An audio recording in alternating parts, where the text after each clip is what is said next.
Respectfully বলছি যে আপনারা আপনাদের বসদের কাছে গিয়ে সিরিয়াস কনসার্ন গুলো বলবেন এবং আপনাদের দুজনের বক্তব্যে আমি খুবই হতাশ। এখানে যে প্রেজেন্টেশন আসছে তার অলমোস্ট কোনো কিছু আপনারা অ্যাড্রেস করেন নাই, যে রাষ্ট্র সরকার এগুলোকে কিভাবে ডিল করবে, এগুলোকে আপনি কতদিনের মধ্যে ডিল করবেন। হংকং কনভেনশন নিয়ে আপনারা কি ডিপ্লোমেসি করছেন? জুন মাসে আমার ইন্ডাস্ট্রি যে কলাপস করবে এটা কম্পেনসেট করবেন কিভাবে?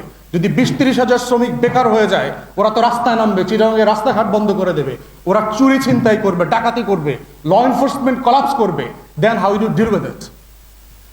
আপনি তো অ্যাড্রেস করলেন না এগুলো। So you came very ill prepared, sorry to say this, কারণ আপনারা প্রজাতন্ত্রের কর্মচারী and you must listen to us. আমার রাষ্ট্র যদি এডিশনাল এক্সপোর্ট ওরিয়েন্টেড সেক্টর তৈরি করতে না পারে, তাহলে তার এক্সিস্টিং এক্সপোর্ট মার্কেটটাও আন্ডার নেগোসিয়েশন ফেল করবে। তাহলে আমার কি দরকার? আমার রাষ্ট্রের এখন বিকল্প সেক্টর দরকার, যেই সেক্টরগুলো দিয়ে আমি এক্সপোর্ট ওরিয়েন্টেড মার্কেট ক্রিয়েট করতে পারবো এবং ইন প্যারালাল আমার এখানে ইনভেস্টমেন্ট আসবে, এফডিআই আসবে, লোকাল এমপ্লয়মেন্ট হবে ইন মিলিয়ন্স। তো সেই বাস্তবতায় আমরা যারা দেশের অর্থনীতি সামান্য বুঝবার চেষ্টা করছি, যে এই shipbreaking association could have been one of the sectors যেখান থেকে আমাদের এক্সপোর্ট ওরিয়েন্টেড যে ইন্ডাস্ট্রি ডেফিনেশন হওয়া দরকার সেটা হতে পারত। এখানে প্রেজেন্টেশনে এসছে এবং আপনাদের পেপারেও আমি দেখলাম যে আমাদের at the peak of the time আমাদের 200 ইয়ার্ড ছিল, সেটা এখন কমে কমে ফাংশনাল আছে অনেক কম, 23-24টা, এবং তাও বিভিন্ন ছুতায় বিভিন্ন সময় ইয়ার্ড বন্ধ করে দেওয়া হয়। গত কয়েক মাস আগে আমি দেখলাম, আমি তখন চিটাগংয়ে ছিলাম, আপনাদের ব্যবসায়ীরা আমাদেরকে বললেন যে একটা ইয়ার্ডে একজন শ্রমিক মারা গেছে, ইয়ার্ডটা নাকি সরকার এসে শাটডাউন করে দিয়েছে। What kind of nonsense is this? আমি ইংল্যান্ডে আইনের ছাত্র ছিলাম, আমি মেডিকেল নেগলিজেন্স পড়েছি, হাজার হাজার শ্রমিক মারা যায় বিভিন্ন ইন্ডাস্ট্রিতে, কোনোদিন শুনি নাই যে ওই ইন্ডাস্ট্রিটা গিয়ে সরকার শাটডাউন করে দিয়েছে। সরকারের রেসপন্সিবিলিটি হচ্ছে to look into it, investigate করেন এখানে কি হয়েছে, এখানে কমপ্লায়েন্সের ঘাটতি ছিল কিনা, এখানে পরিবেশ বান্ধবের ঘাটতি হওয়ার জায়গাটা ঘাটতি ছিল কিনা, শ্রম বান্ধব হওয়ার জায়গাটাতে ঘাটতি ছিল কিনা। আপনি একটা ইন্ডাস্ট্রি বন্ধ করে দিলেন এবং ওই একই ইয়ার্ডে একটা শিপ নিয়ে আসছেন, তারা প্রায় 400 কোটি টাকা তারা ইনভেস্ট করেছেন এখানে, ওই শিপটা তারা এখন ভাঙতে পারছেন না। এবং যে ব্যাংকের ঋণ আছে তারা বলছে অলমোস্ট এভরিডে লাখ টাকার উপরে নাকি শুধু সুদ দিতে হয়, মানে এই লেভেলের বাস্তবতা।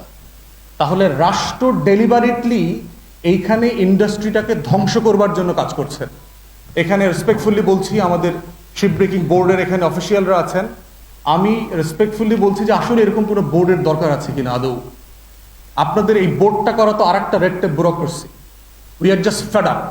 বিজনেস ফ্রেন্ডলি নেশন হওয়ার জন্য যেই ইন্ডেক্সগুলোতে আমাদের ডেভেলপ করা দরকার, তার ভিতরে একটা হচ্ছে ব্যুরোক্রেসির এই রেড টেপগিরি বন্ধ করা দরকার। কোনো বোর্ডের প্রয়োজন নাই। অ্যাসোসিয়েশনকে আপনারা কমপ্লায়েন্সের নীতিমালা তৈরি করে দেন মিনিস্ট্রি থেকে। এই কমপ্লায়েন্সের নীতিমালার মাধ্যমে আপনাদের মিনিস্ট্রির একটা ডিভিশন থাকবে যারা শুধু দেখবে যে অ্যাসোসিয়েশন এই নীতিমালাগুলো ফলো করছে কিনা, সে পরিবেশ বান্ধব কিনা, সে প্রযুক্তি বান্ধব কিনা, শ্রম বান্ধব কিনা, শ্রমিকদের ন্যায্য অধিকার দিচ্ছে কিনা, যা যা করণীয় আপনারা নীতিমালা করে দেবেন, তারা লুক আফটার করবে, আপনারা শুধু ওখান থেকে সুপারভাইজ করবেন। আলাদা বোর্ড করে এই যে ব্যুরোক্রেসি বাড়ানো, চিটাগং থেকে যে কাজ করা যায় তো সেইটা ঢাকাতে নিয়ে আসছে, একটা জাহাজ নিয়ে আসছে, এটা ভাঙতে পারবে কি পারবে না সেটার অনুমতিপত্র নিতে 3 মাস লাগে। তাহলে আপনারা ট্যাক্স পেয়ারদের কর্মচারী, যারা প্রজাতন্ত্রের কর্মচারী, আপনারা তো এই রাষ্ট্রের ক্ষতি করছেন প্রত্যেক দিন অন এ ডেইলি বেসিস, যেটা আপনাদেরকে এই অধিকার আপনাদেরকে দেওয়া হয়নি। যেই ইন্ডাস্ট্রি এক্সপোর্ট ওরিয়েন্টেড, যে ইন্ডাস্ট্রি আপনাকে রেভিনিউ দেয়, যে ইন্ডাস্ট্রি আপনাকে ট্যাক্স দিচ্ছে, যে ইন্ডাস্ট্রি আপনার হাজার হাজার শ্রমিকের বেতনের এনশিওরমেন্ট করছে, এমপ্লয়মেন্ট ক্রিয়েট করছে, তাকে আপনি বাঁচানোর বদলে প্রত্যেক দিন মৃত্যুর মুখে ঠেলে দিচ্ছেন। এইটা তো একটা রাষ্ট্রের প্রজাতন্ত্রের চরিত্র হতে পারে না। আমরা এগুলোর পরিবর্তন দেখতে চাই। ইতিমধ্যে এইটার যে ছবি তুলে আমি পরিবেশ উপদেষ্টা এবং শিল্প উপদেষ্টা দুজনকে পাঠিয়েছি, এবং আমি এখন যা যা বলছি ইতিমধ্যে ওনাদেরকে আমি টেক্সট করে সেটা জানিয়েছি। বাস্তবতা হচ্ছে 24-এর গণ অভ্যুত্থান পরবর্তী আমরা যারা বাংলাদেশ 2-কে দেখতে চাচ্ছি, সেই বাংলাদেশ 2 দেখার চরিত্র আমলাতন্ত্রের মধ্যে আমরা দেখতে পাচ্ছি না, গভর্নেন্সে দেখতে পাচ্ছি না। আমরা বাংলাদেশ 1-এর মধ্যে থেকেও খারাপ অবস্থা দেখতে পাচ্ছি আমলাদের মধ্যে। তাই রেসপেক্টফুলি বলছি যে আপনারা আপনাদের বসদের কাছে গিয়ে সিরিয়াস কনসার্ন গুলো বলবেন এবং আপনাদের দুজনের বক্তব্যে আমি খুবই হতাশ। এখানে যে প্রেজেন্টেশন আসছে তার অলমোস্ট কোনো কিছু আপনারা অ্যাড্রেস করেন নাই, যে রাষ্ট্র সরকার এগুলোকে কিভাবে ডিল করবে, এগুলোকে আপনি কতদিনের মধ্যে ডিল করবেন। হংকং কনভেনশন নিয়ে আপনারা কি ডিপ্লোমেসি করছেন?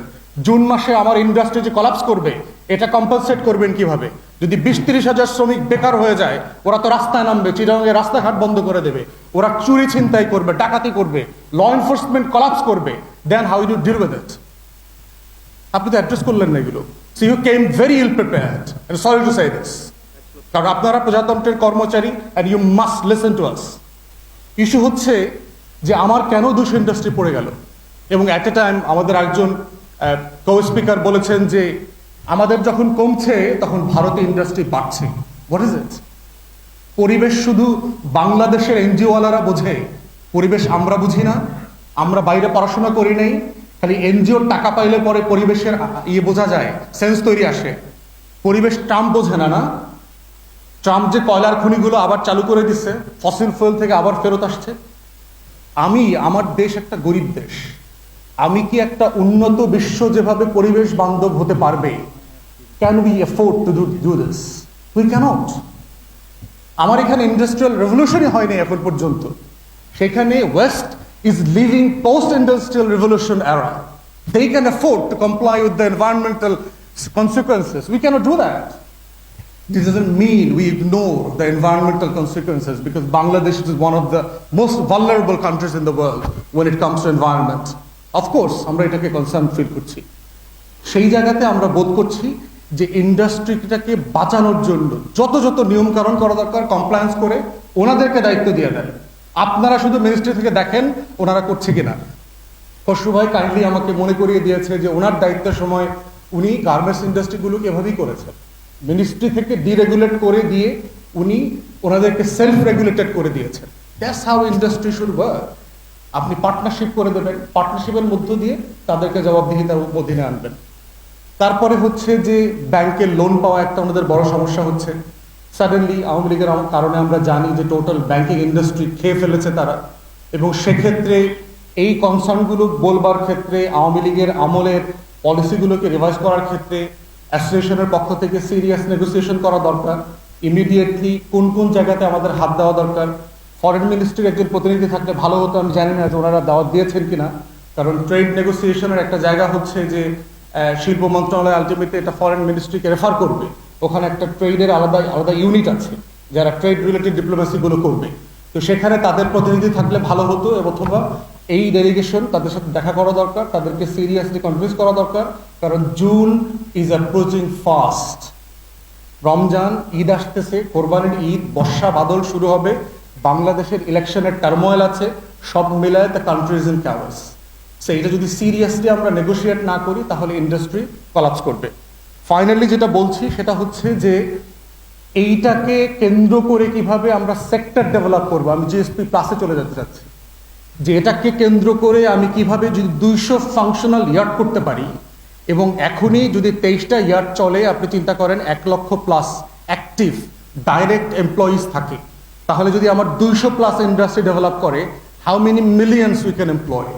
এবং এটাকে ফার্দার করে নিয়ে দুনিয়াতে আরএমজি সেক্টরের মতো Bangladesh could have been the best in ship making and recycling. এবং আমাদের এই হিস্ট্রি আছে, আপনি সেই আপনার মধ্যযুগের আমলগুলোতে দেখেন, সুলতানি আমলে, আমাদের মোঘল এম্পায়ারের সময়, Bengal was the largest ship making industry hub in the world. Turkish empire ship making এর জন্য, শিপ বানানোর জন্য বেঙ্গলের সুলতানের কাছে রিকোয়েস্ট পাঠাইতো। ইউরোপ, ইটালি, আমেরিকাস থেকে অর্ডার আসতো এখানে শিপ বানানোর জন্য। সো বাংলা ইতিহাস আছে আমাদের 100 বছরের, যে জাহাজ বানানো এবং ভাঙার দুটো ইন্ডাস্ট্রিতে we are at the top for many 100 years. So আমাদের এইটা ফিরায় নিয়ে আসার সুযোগ আছে ইকুয়ালি, যেভাবে মুসলিমের ঐতিহ্য আমরা আবার আরএমজি সেক্টরের মধ্য দিয়ে ফিরায় নিয়ে আসছি। এটাও শত শত বছরের বাংলার ঐতিহ্যের জায়গা ছিল। অতএব আমরা বোধ করছি যে সরকার, রাষ্ট্র, প্রজাতন্ত্রের কর্মচারীরা, ট্যাক্স পেয়ারদের যে রিলায়েবিলিটির জায়গা আছে, আপনারা জনগণকে সাহায্য করেন। দয়া করে এগুলোকে চাকরি আকারে দেখবেন না, 9টা 5টার জিনিস এগুলো না, এগুলো মানুষের রুটি রুজি, জীবিকা, জীবন। যেটা কমপ্লাই করা দরকার, যেটা বাধ্য করা দরকার রাষ্ট্রের পক্ষ থেকে, সেটা আপনারা করেন। কিন্তু ইন্ডাস্ট্রিকে বাঁচানোর জন্য যা যা করার সেগুলো আমরা দেখতে চাই। সবাইকে অসংখ্য ধন্যবাদ, আয়োজকবৃন্দকে ধন্যবাদ জানাচ্ছি। সালাম আলাইকুম।